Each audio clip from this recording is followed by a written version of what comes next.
Welcome po muli sa Philippine Weather Trivia again para po sa mga bago sa channel na to. Ako nga po muli, si Alvin Pura, isang meteorologist at ang inyong weather tito. Ngayon, silipin natin itong binabantayan nating low pressure area sa loob ng ating Philippine Area of Responsibility. Pero bago yan, tingnan muna natin muli yung dating bagyong Isang na isa na pong typhoon o nasa typhoon category na. Yan po ay tuluyang lumakas habang binabaybay ito pong West Philippine Sea. Pero palayo na po yan sa ating bansa at kung mapapansin nyo, humina din po yung ating habagat o southwest monsoon dahil papunta na po sa kanya yung ating moisture o yung mga posibleng pagulan na maaaring idulot ng ating habagat. So, kaya naging maliwalas po ang panahon natin, particularly dito sa western section ng ating bansa mula kahapon hanggang ngayon. Ito pong si typhoon na may international name na Kaijiki. Ang dating ang bagyong Isang ay nasa around 120 km per hour ang lakas ng hangin.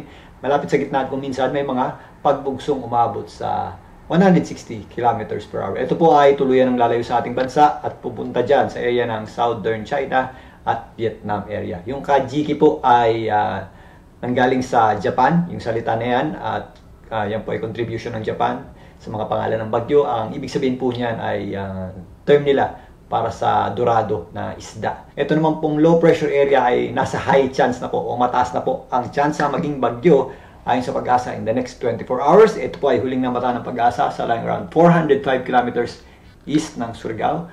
Ito pong low pressure area natin at yung kanyang trough ay nagdadala na po ng mataas na chance ng pagulan sa Eastern Visayas, Bicol Region at Eastern portion ng Mindanao. Ngayon silipin natin ang ensemble forecast track para dito sa ating binabantayan low pressure area. So narito po ang ensemble forecast track ng GFS para dito sa ating binabantayang low pressure area at sa posible niyang puntaan. Pinapakita dito medyo erratic pa yung nature ng ating sama ng panahon at yan po ay posibleng kumilos paitaas patungo po dito sa area ng Eastern Visayas at Bicol Region dito sa mainland Luzon. Pero base dito, hindi pa natin ito nakikita ng ganong paglakas. If ever dito na po sa may West Philippine Sea, nakikita natin yung paglakas nito. Pero ganun pa man, ito po ay magdadala po ng mga pagulan sa malaking bahagi po ng Visayas at Mindanao at sa mga susunod na araw sa Lunes, aakyat din po yung ating mga pagulan dito sa area ng Luzon. Kasama po dyan ang Metro Manila. Pero again, hindi natin inaalis ang tsansa nitong maging isang ganap na bagyo bago pa man sumayad dito po sa eastern portion ng Visayas or dito sa area ng Bicol Region. Pero sa ngayon, napaka-erratic pa po o pabago-bago ang nature nito dahil sa mga weather system na nakaka-apekto dito at dahil nga isang mahinang system pa lamang po ito o isang mahinang sama ng panahon. Kaya patuloy natin babantayan ang anumang pagbabago dito, maging bagyo man yan or isang low pressure area lamang na dumikit sa ating bansa, yan po ay magdadala pa rin ng mga pag-ulan sa malaking bahagi ng ating bansa in the next few days. Silipin naman natin yan. So narito ang pagtaya ng Pag-asa para sa mga posibleng pag-ulan na maaaring idulot ng ating low pressure area at ng ating habagat o southwest monsoon. So ito po ay mga possible na 50 to 100 millimeters na pag-ulan or moderate at kung minsan heavy rains. Ito po sa area ng Sorsogon, Masbate, Romblon, Northern Samar, Eastern Samar, Biliran Leyte, Southern Leyte, Cebu, Bohol. Kasama po dyan ang Dinagat. Maging dito sa Surigao del Norte, Agusan del Norte, Surigao del Sur at Agusan del Sur. Again, maliban po dito sa mga areas na ito, may mga areas pa rin tayo sa Mindanao, eastern portion ito. Kasama po dyan ang ito nga po, malaking bahagi ng Caraga, Davao Region, Northern Mindanao na kung saan mataas din po ang ating tsansa ng pagulan at posible rin po yung mga scattered at kalat-kalat na pagulan at thunderstorms. Ganun din po dito sa eastern portion, western section ng Visayas at ilang bahagi pa ng Luzon dyan po sa may area ng Mimaropa. So ngayon narito po ang ating satellite image para sa mga kaulapan na dinudulot nito pong ating binabantayang low pressure area. Kung mapapansin nyo, may mga butas naman yung ating mga kaulapan dito sa Mindanao. Pero again, mataas po ang ating tsansa ng pagulan at posible po yung mga thunderstorms dito nga sa areas ng Caraga, Davao Region, ilang bahagi ng Sorsogon at Northern Mindanao. Mga localized o isolated na pagulan na thunderstorms naman ang ating aasahan sa natitirang bahagi ng Mindanao. Maulap din pong panahon natin sa malaking bahagi ng Visayas. Dito po sa area ng Eastern Visayas, nagpapakita po yung araw pero again, mataas din po yung ating tsansa ng pagulan dyan dahil yung trough o extension nitong binabantayan nating low pressure area ay nag-e-extend po dyan.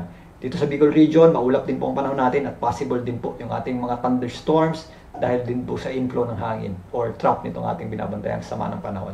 May mga possible scattered o kalat-kalat na pagulan din tayo sa natitirang bahagi ng Mimaropa o minsan nagpapakita rin po yung araw dyan. Maliwalas naman ang panahon natin dito nga sa natitirang bahagi ng Luzon dahil sa paglayo nung dating bagyong Isang. Pero again, possible pa rin po yung ating mga afternoon showers at thunderstorms. So bukas, kasabay po ng bahagyang pag-akyat itong ating binabantayang sama ng panahon, mas madadagdagan na po yung ating mga tsansa ng pagulan dito sa areas ng Calabarzon. Kasama po dyan ng Metro Manila, although nagpapakita po ang araw, mas tataas po ang ating tsansa ng pagulan bukas, maging dito sa areas ng Mindoro, Romblon, Marinduque, ito pong hilagang bahagi, well, buong Western Visayas po, particularly sa isla ng Panay, Central Visayas, Eastern Visayas, at ito pong areas, ilang bahagi ng Caraga Region at Zamboanga Peninsula. Ito po ay given na umaakyat na or kumikilos na pa northwestward itong ating binabantayang sama ng panahon o yung posibleng maging bagyong Jacinto.